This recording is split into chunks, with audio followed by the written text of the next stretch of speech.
Welcome to Design Notes. I'm Liam Spradlin, and this week I talked to Arthur Bodolec, design co-founder at Feedly. Arthur's background covers not only interaction and UX design, but industrial design, product design, and entrepreneurship. In this episode, we discussed Feedly's explosive growth and the death of Google Reader, platform-aware design, material design's role on platforms beyond Android, save icons, and a lot more. Let's get started. Hey Arthur, I'm super excited to have you on Design Notes this week. Thanks for joining me. Yeah, thank you for inviting me. So I guess just to jump right in, tell me a little bit about your background and your journey to where you are now. Okay, so I studied industrial design in France, in Paris.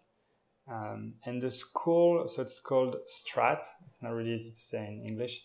The goal of the school is really to teach you how to create services and products. And it's really putting a lot of effort into having you create scenarios and really like building user journeys. And then the final products are usually anything from product to services. So that was my start. But then towards the years, you have to specialize into something more specific. And I chose to specialize into interaction design. And in this case, interaction design was not about the web. It was about what if in the future, every object can talk to each other, can connect to the web, can get some information, release some information, and act based on all these things, kind of like Internet of Things kind of thinking. And the idea was, let's kind of learn through that and see what's possible and kind of design that future. So that's kind of what I specialized into. And then I did my final 6 months internship in Italy in a company called Experiencia. And it's basically like IDEO, but really small, like 20, 30 people. And I worked for clients such as Samsung. And the projects were a little bit prospective. They would, for instance, ask us, we are Samsung, we have all these devices from a fridge to a TV to a phone. They could potentially talk to each other and do things for people. How does that look like? What should we do? And so that was the kind of project I worked on, and I thought that was super interesting. And we had some projects that were a little bit more web-based, which I loved as well. And I forgot to mention, while I was at design school, I also studied entrepreneurship in the business school because I really loved the idea of design is really about creating new services to help people, but business really is the way to make it happen. It's the way to make this service sustain and live. And I thought that design was only really at its full potential if there is a great business model behind it, and if it just can exist really. If it's just an idea, it's kind of not as interesting to me. So I studied that. So anyway, after my internship, I went back to Paris, where I'm from. And I started coaching some early stage startups because I understood that the web was so powerful.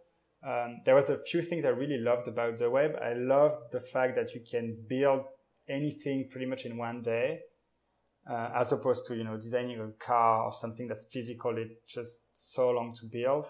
That's one thing I learned. The second thing I learned is you can measure anything very precisely with the web, and obviously with physical stuff, it's not as easy.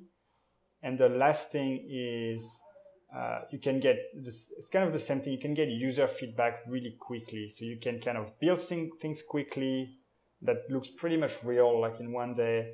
You can get analytics, you can get feedback from users.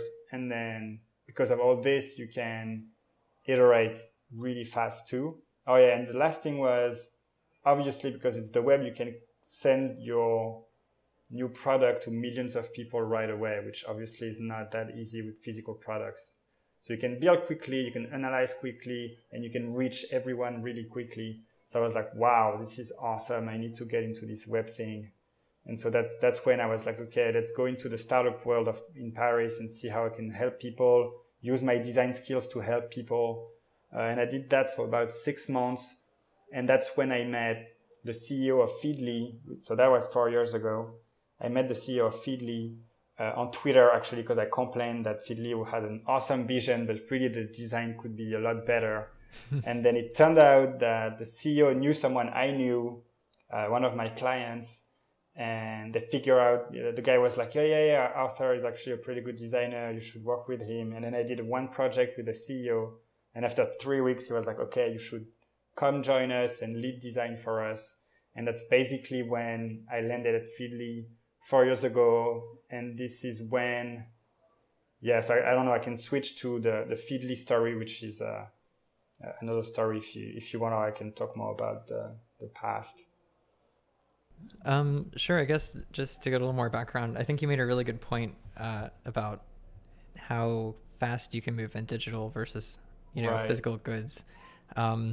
If you are building a car, people won't have it immediately, and you might not get analytics on how often are people adjusting their seat back, and Exactly. you can't really respond to user feedback for at least probably 2 years. Yeah, and I think the prototyping methods in all domains are moving really quickly. So you have 3D printing and you have all sorts of methods to kind of fake it or do something really fast and get feedback on.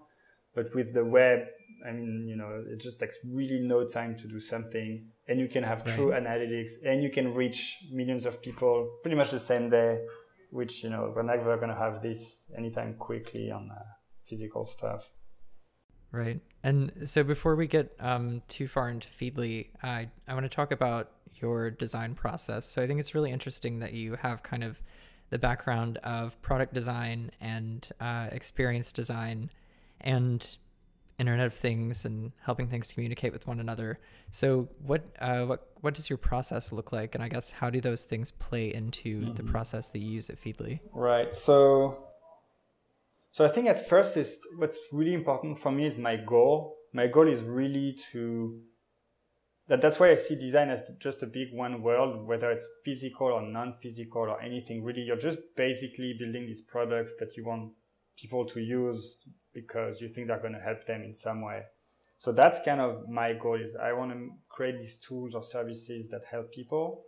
And so my process, which I use obviously at Feedly. So at Feedly, I'm the only designer. So that's another thing. But so I do everything. So the process is really, we are trying first to understand what are the business goals we see and the user needs we see and what overlaps. So we're like, okay, where do we see Feedly in a year from now, 5 years from now? What are the main things we want to see moving forward? And then on the other hand, it's more about what are the use cases we see, what are the problems that people are having, what are the challenges that people are having around, in the case of Feedly, the reading space and getting information for work and things like that. So basically, we take these two pieces and we see the overlaps, and this is when the process gets started. And then basically the first thing we do, and I'm super happy we're doing it this way, is that we start doing a lot of user research. And so I really love the fact that for design, I think it's really key to understand, again, like all the user problems and challenges. And so this is not only part of the design process, but it's really part of how we work in general at Feedly, which I think is really awesome. It's not just me who is interested in this. So anyway, so we gather kind of use cases around these people for that one project we want to do. And then once we understand them pretty well, I start doing some prototypes, show these users the prototypes I'm doing to see if it's solving the problem they are trying to solve, to see if they understand what I'm doing. So kind of like prototyping really quickly. And then we are pretty fast at implementing things too. So then we just implement them and again, get feedback and then iterate really quickly. So it's really about listening and building quickly and getting feedback. And that's pretty much the process. And then depending on the size of the project, that might take 1 week or that might take several months, depending on size. Right. And so, Feedly has been around since 2011. And I guess you started a little bit after that, after it had been around. But once Google announced that Reader was going away in 2013, I remember doing a post about Feedly gaining something like 3 million new users within like a 2-week time span or something. So what was that like, both from a design perspective and from a product perspective? Like what was going on at Feedly during that time? So at that time, Google Reader was our backend. So we had zero, from a product perspective, we had zero backend. So we were just really a different interface to read your Google Reader. So it's basically like a mail client, except it's to read content. And so when these guys said, in 3 months we're going to stop, that's really like you have a car and someone's going to tell you, hey, we're going to remove your engine in 3 months. So that was the situation. And so we had 3 months to rebuild the entire backend, which everyone said was impossible, but somehow we still did it, which is really awesome. Because one of the differences between our product and other products is that we don't really filter how many feeds or what feeds you can put in your Feedly. So most of the other guys, they have like 10 or 50,000 feeds you can read in their readers.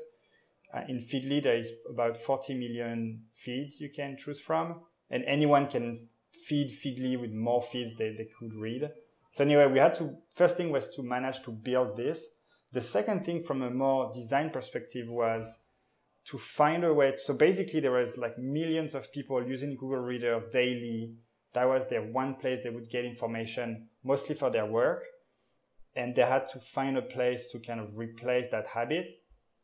And so the question was, how do you tweak Feedly in a way that they feel home as soon as they log into their Feedly?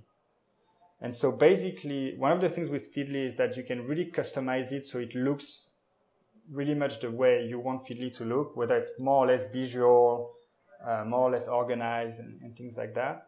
And so what we did is we spent a bunch of time looking at Google Reader and changing the default version of Feedly so that when people join, they feel like they're pretty much in Google Reader and nothing changed. And then slowly they would discover, oh, it actually can be more visual than Google Reader, it can be more this, more that. And then they would start discovering Feedly, but almost from a Google Reader experience. So that was a lot of that, actually, just like finding all the small tweaks we could do so we don't cannibalize Feedly, but we still welcome these users so they feel home. Right. And I think that there were probably a lot of design challenges there, like you said, but also user research and feedback. I know that that's a big part of your process, but I can imagine that finding all of the specific use cases, because I know that Reader had a large power user base that had their specific preferences for how they wanted to use things. So were there any challenges that came up that just were a total surprise, or? Not really. To be honest, it's more about so these people, because they use the product so much, so it's not even like using YouTube or Yelp or these apps where you kind of log in to watch a video or something like this. A product like Feedly or Google Reader that you read every day, you have some habits that you have in your hands or in the way you interact with things. And when people came onto Feedly, they were really vocal on Twitter and some other networks like this on things that were a tiny bit different. And so we were just really careful to listen to all of these small things and make sure we kind of listen to them and put them in the product. So sometimes it would be shortcuts would be a little bit different. So we would kind of tweak that so they feel home. So there was not really super big surprises or giant challenges. It was more about listening to all the small details and making sure we would take most of them so they feel home. But yeah, surprisingly enough, there was no very big surprise or anything like that. Right. So I guess in that sense, getting a huge influx of users can kind of be a blessing. You get a lot of feedback really fast. Yeah, that was that. Plus you have super high retention, obviously, because these people use this product every day, and then they come in, they have no onboarding because they don't need to. And basically they've been using this other product every day and they'll keep using it, but on Feedly. So you have super great retention, super heavy users. So these guys are really golden. And plus they really love the fact that we kind of stayed alive for them. They really felt like we were saving their lives almost, which was pretty cool. So yeah, the whole thing was really stressful from a back-end infrastructure perspective, but because that worked, then everything else was kind of really smooth. Yeah. Right. And so moving away from the death of Reader a little bit, I know that Feedly for a long time has enjoyed platform-aware design that, feels at home on Android, still has some unique touches, but still feels at home wherever it lives. So I'm assuming here that platform-aware design is important to Feedly. So why would you say that platform-aware design is important? Right. So that's actually something that we are starting to get better at. And I guess as you see it, we're getting better and better because the team is so tiny. So basically imagine Feedly is 10 people. So I think it's interesting to understand a bit who we are because we are not typical Silicon Valley startup. Again, there's about 10 million users, but there's 10 of us in the office. And so that's pretty unusual. And we're on every platform. So basically, there's a lot of work from not many people. I'm the only designer. There's basically one person per stack, one designer, one front end, one marketing, and so on. And so at first, we were not really great at being platform aware just because we did not really have the bandwidth to redesign everything for every platform. And now I think we are trying to embrace more and more this pattern of really feeling, Apple first on Apple and really feeling Android first on Android. And I think the reason it matters is because when you're using one device, you're just so used to that language that, that platform taught you basically through using all these apps and through using that system. And so if you come into this one app and it just doesn't feel home, it doesn't feel like it's belonging to that phone because there's so many of the obvious things that don't look the same and don't feel the same, then it just creates frustrations from the user's perspective, which is why we're trying to embrace more and more of the visual style and the interactions. But again, we are still also trying to have these apps kind of look like each other just because it needs to feel Feedly and also because we have limited bandwidth. So there's also so much we can do to kind of make them super different. And I'm actually not super sure if we had a giant design and engineering team that we would make them so different, but maybe we could do a little bit more.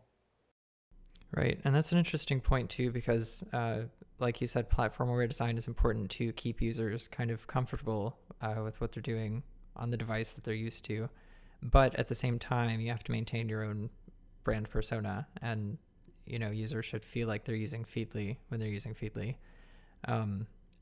Is there anything from either, I guess, the two mobile platforms, Android or iOS, that you found in those design languages that is carried over to the other platform, or things that work better on one than the other? That's a great question.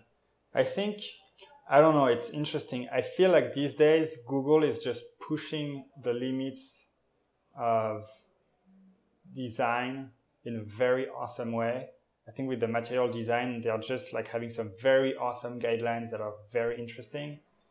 And so I think this is actually super inspiring. And I feel like Apple these days is being a lot weaker on having strong guidelines and kind of showing the future of what design should be on Apple. So I actually find more inspiration these days with what the material design Google guys are doing. I'm not sure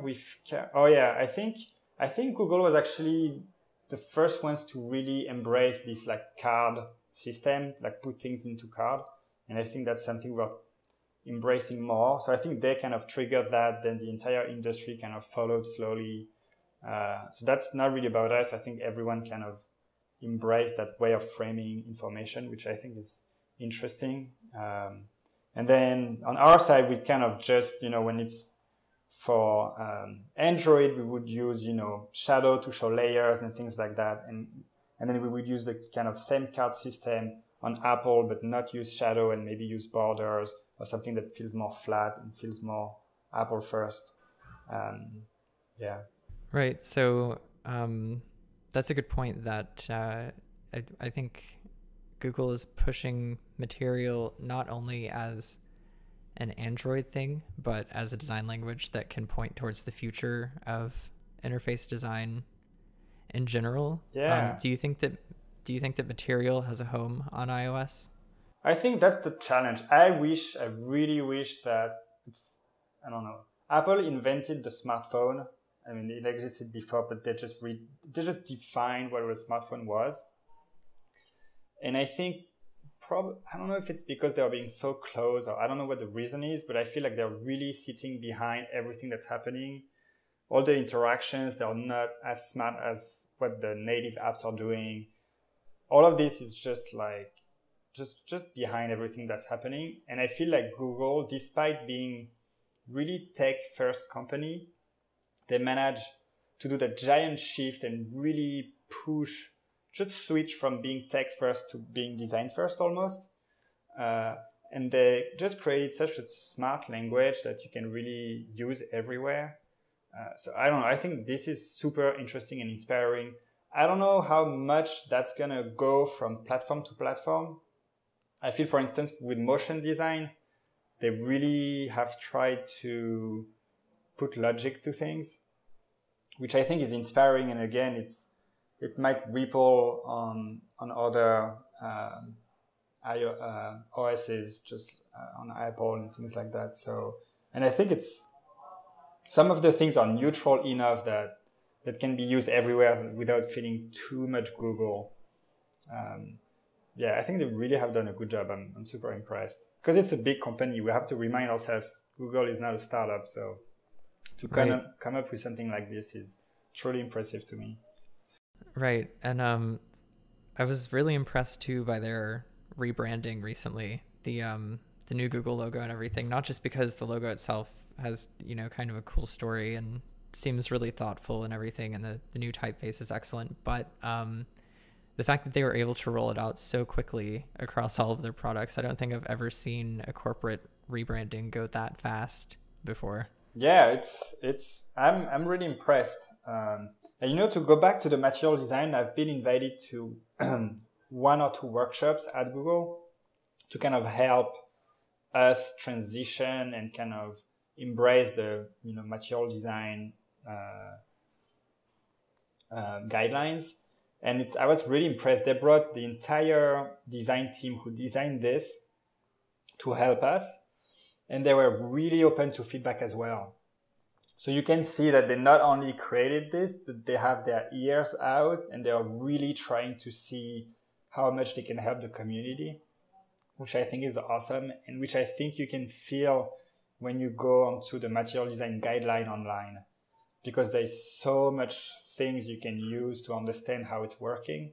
And again, when you go on the Apple, unfortunately, you don't have so much resources, so you have to rebuild a lot of the stuff. You have to spend a lot of time understanding things that they should just tell you how to do. So yeah, I agree. And they added a whole section for what's new in the guidelines, so it's definitely something that changes pretty frequently. Yeah, it's which good. Is cool because it goes back to user feedback. So Google has kind of established this methodology for saying, interfaces should behave like physical objects and be predictable and everything like this.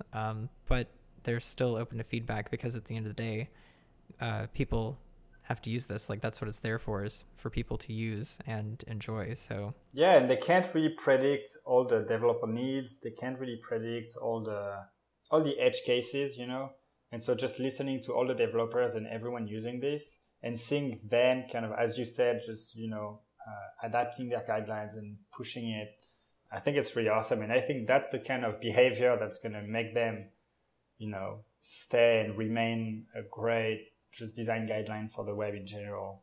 I think it would be really awesome if they were not the only ones having such a strong, interesting approach. So it would give us more options, because I feel like on Microsoft side and on Apple side, it's interesting, but it's not as solid.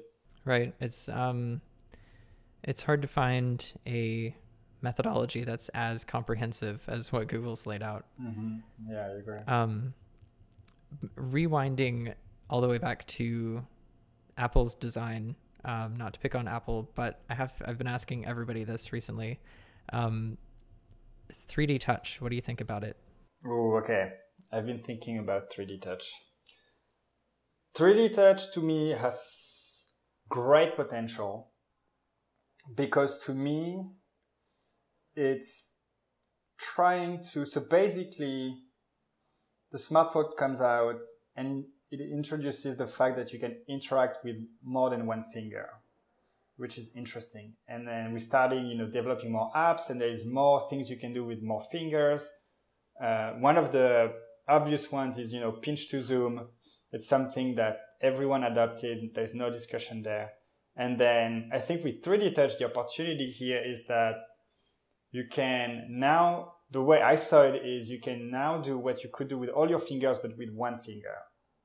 So I was like, oh, this is very interesting, because with just one finger, there is different things you can do if you tap and hold, if you force touch a little bit or a lot, and things like that. So at first I was like, wow, this is so interesting.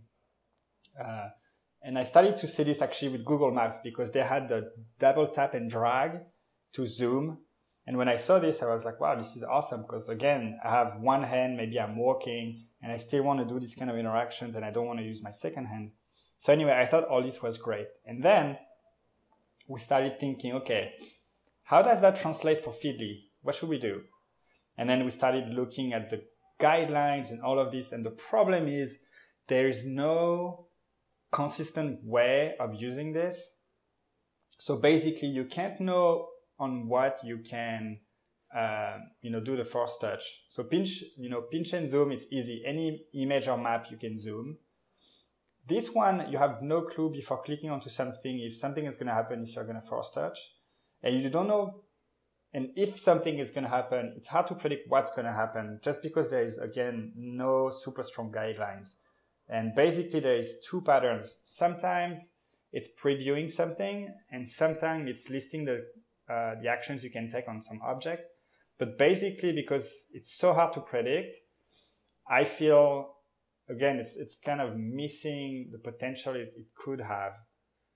And the other thing is, it's too subtle sometimes, so you don't know what to do. So it's like, when you have your icons on your iPhone, you can tap them to open an app. You can long press to move them. You can force touch to show some actions. And just sometimes it gets really messy. And my worry is that I kind of saw the same problem with the watch. With the watch, you can tap, you can force tap, you can click on the one button, you can click on the other button, you can kind of, move the wheel. And the problem is when you see the screen and you want to do one thing, you're just not sure what you should be doing. And I'm kind of worried that that's going to be happening with the force touch as well, if there is no consistent way of using force touch. So summary, I think there's awesome potential. Unfortunately, because there is no strong guideline, I'm afraid it's not going to go anywhere if there is no consistency around how that guy is being used. So that's my view. Right. I think it's interesting that you bring up pinch to zoom, because that's something that pretty much everyone who owns a phone knows to do on an image or a map, like you said. Yeah.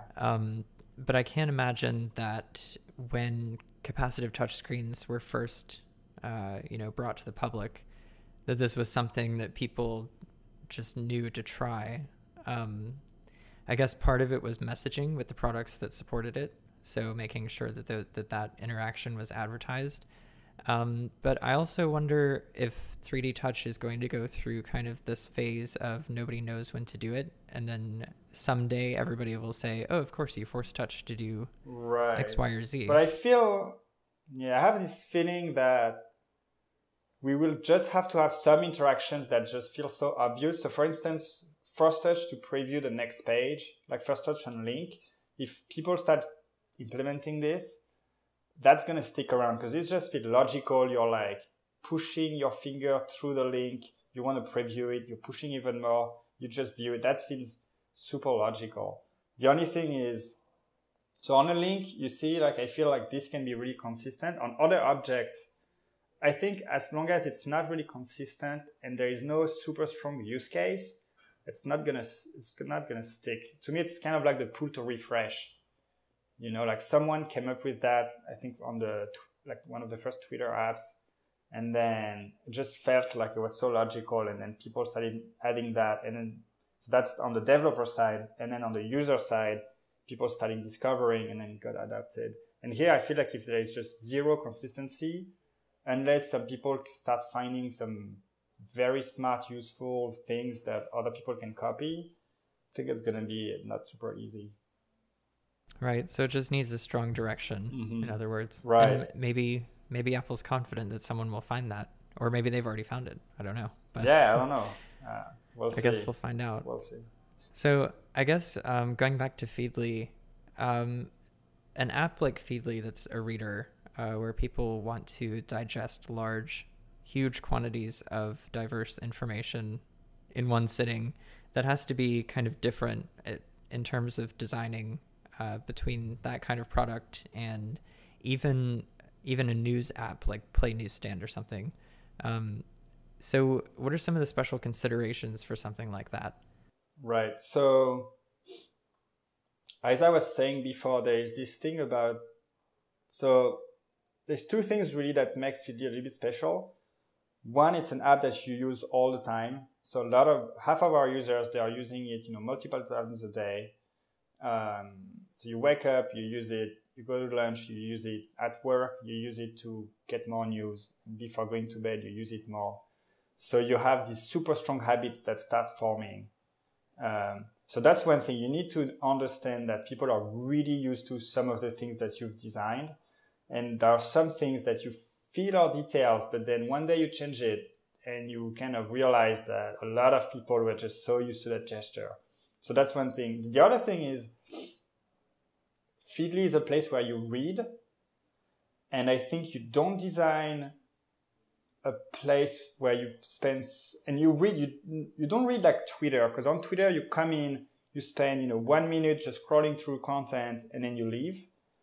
On Feedly you read and you stay. And so if you take, I think on mobile people spend about 20 minutes straight on their Feedly, and then on desktop they would spend an hour reading.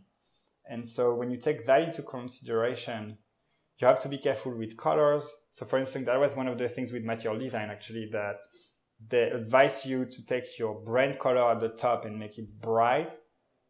But there is no way you can spend 20 minutes staring at content, black and white, and have this like bright green thing on the top, which I think they have a little bit hard time. They're like, come on, you should still use it. But there isn't, this is just going to hurt your eyes and this is going to distract you so much that I don't think you can use that. So because of these two things, you have to be careful. You just have to put content first, have like a really calm UI that you can stare at for a very long time.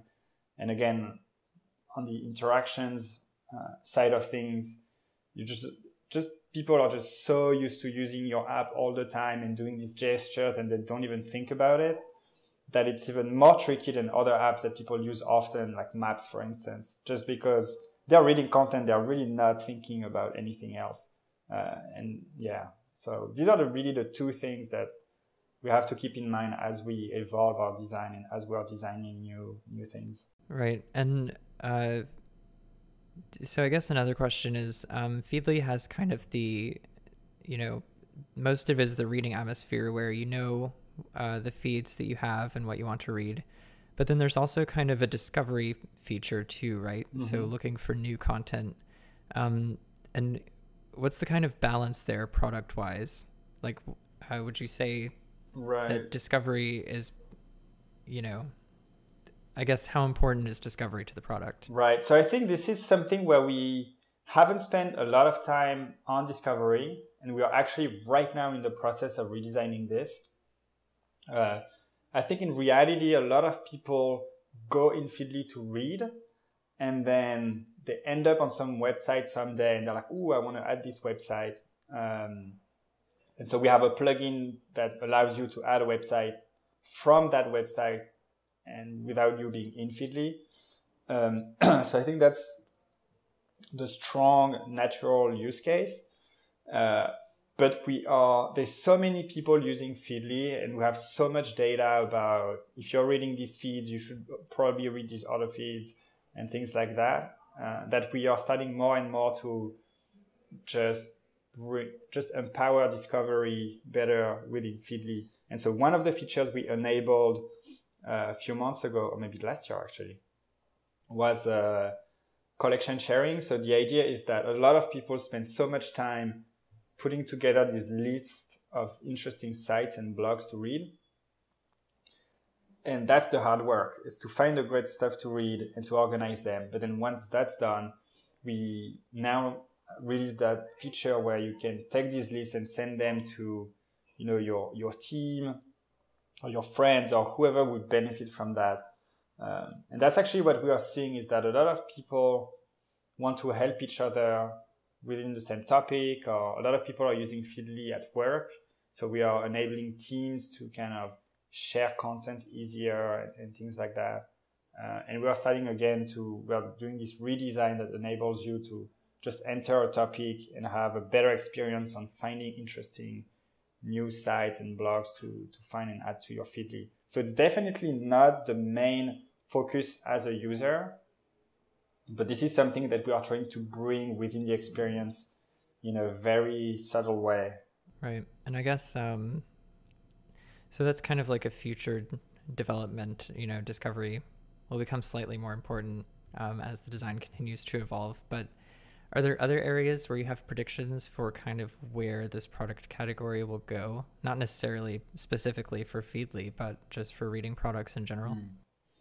I don't know. I think there is really two sides of the industry that are going in two different directions. There is the one side that's really about entertainment, really. So it's more of like, you take Flipboard, Facebook, Yahoo, all these guys. It's more about, I have time to kill and I just want some stuff to read. And these apps are great for that. And then on the other side, you have other apps like Feedly who really focus on work and on people who need information for work.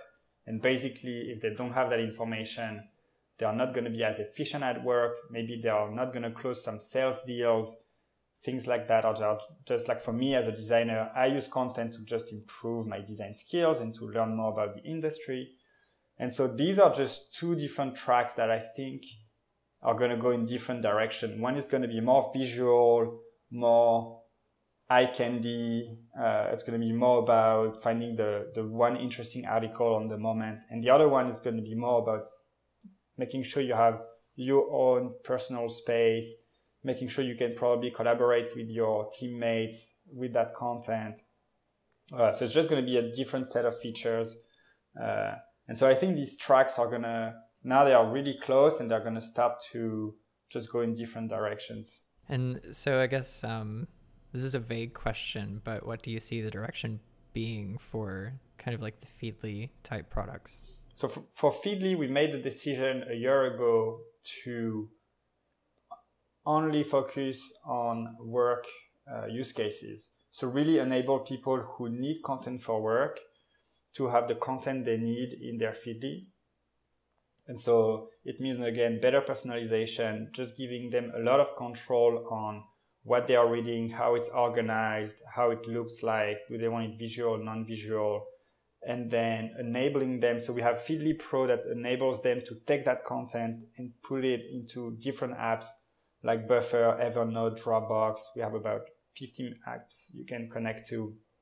And the next level for us, which we are building now, is to enable these individuals to connect with their entire teams. So we see there are teams of people where everyone uses content for work, but they would really love to do things together, collaborate, see that they are reading the same articles. There's just so many use cases around teams that I think that's the next big step for us. Cool. So moving kind of out of the peaceful individual sphere of reading and into more of like the teamwork, because I know writing for Android Police, we have shared collections of RSS feeds, and I know a lot of us use Feedly for sure, so nice. It'll be cool to see some of that. Yeah, that's exactly, this is perfect use case, because these are exactly the use cases we are kind of interested in enabling. Or just, if you're in a company, everyone is trying to, so for instance, for us, we are trying to hire more people, but we know nothing about hiring. So we would love to have one place with all the best hiring articles that everyone has collected, for instance. So there's a lot of these use cases that are interesting. And these use cases also would help us grow. Because if you are using maybe, an Android policy, if two of you use Feedly, and if you could have this collaboration product, there's a pretty high chance that you're going to go and convert your colleagues to Feedly so that there's just one space where all of you guys start reading and commenting and all of this. So we also see this as a great opportunity for us to grow. So it's kind of, back to the first thing I said, it's about users' need and business goals. And again, in this product, you really see the big overlap between the two. Right. And I guess getting even more vague than that, I just have to ask on every episode about the future of just interface design in general. This is something that I've been thinking about a lot lately, is interface design, and especially as more people get smart devices and get internet connected, how to get more people on board who may have missed a big chunk of interface history, if that makes sense.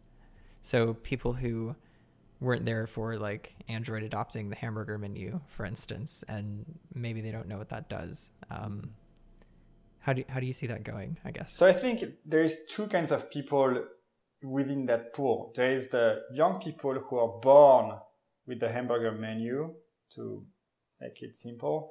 And then there are the older people who are like, oh, I should buy, an iPad, or I should buy this and this, and get on board there. So I think it's very different, basically, which is basically saying the digital natives, so the guys who are really young and just jumping now and missing that history, I think they're going to have zero problem, and they do not have a problem today.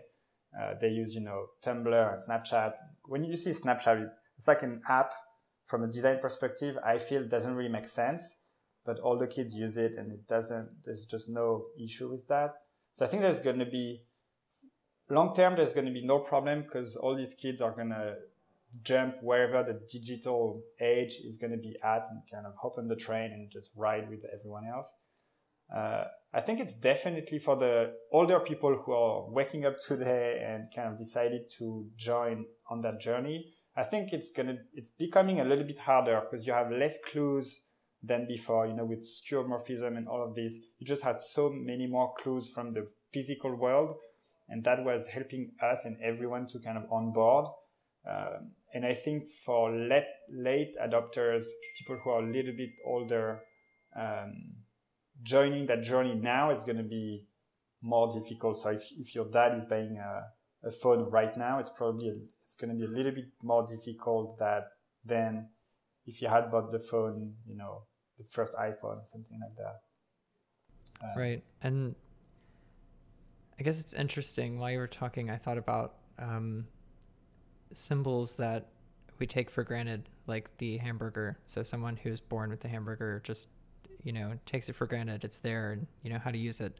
And I guess there are things like that for us too. So like the save icon is a floppy disk, but certainly there are people around who have never seen a floppy disk. And yet that's still a recognized symbol. Right. But I think some of these are still evolving, because I think that symbol is actually evolving into a bookmark symbol that more and more people are using for saving. So I think still actually evolving. It's slow, but it makes sense that it's slow.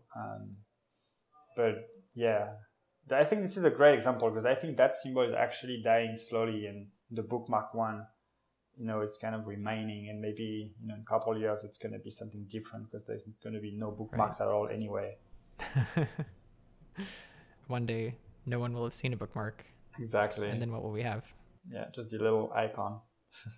Yeah, it's going to be interesting to see for sure. Because you're right, things like basic symbols like that do evolve slowly, because it takes people trying it and deciding on a firm direction for it, and then other people deciding that that's a good idea, just like 3D touch or pinch to zoom. Right. And I think the other thing is, like, when people really get used to something, then it's kind of hard to change. So you need kind of a big guy to say hamburger icon is a bad idea, that's the new way. So it takes an Apple or a Google to do that, and then it takes everyone else to see if that makes sense or doesn't make sense, like 3D touch. So Yeah, so it's kind of these are like really heavy shifts basically, and really slow ones. But as you said, it's super interesting to see this evolution over time. Yeah, and the hamburger menu is a great example too, because there are definitely people out there who are still saying hamburger menus are unintuitive. We shouldn't use them, but those people aren't Apple or Google or Microsoft, so right, the hamburger menu survives another day. Yeah, exactly. Plus, that's the problem, is it's so much everywhere that whether it makes sense or not, it's still there and everyone gets it because that's so consistent. It's everywhere for the same reason, in the same place, doing the same interaction. And so even if it does not make sense, it actually just works. So that's going to be a hard one to change. It ends up making sense just through brute force, I guess. Right. Yeah. Very much. Yeah. I think that pretty much wraps it up for this episode. Awesome. Thanks for coming on. Yeah. Thank you so much again for inviting me. It's great. I look forward to seeing what unfolds with Feedly and maybe talking some more about it in a later episode. Yeah. That would be my pleasure. All right. All right. Take care.